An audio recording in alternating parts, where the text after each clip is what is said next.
Sen bizimsen, durdukça bedende can, yaşa, yaşa, çok yaşa, ey şanlı Azerbaycan.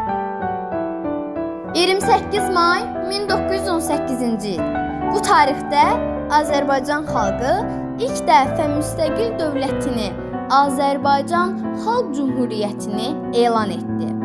Bu, xalqımızın azadlıq, demokratiya və bərabərlik uğrunda qazandığı ilk böyük qələbə idi. 28 may Azərbaycanın azad nəfəsi xalqın iradəsidir. Biz o qəhrəmanların varisləriyik. Məmməd Əmin Rəsulzadə, Fətəli xan Xoyski və digərləri. 28 may Azərbaycan xalqının tarixə yazdığı şanlı gündür. Yaşasın müstəqil, demokratik Azərbaycan Respublikası. Biz bugün azad və müstəqil ölkədə böyüyürüksə, bunu həmin qəhrəmanlara borcluyuq.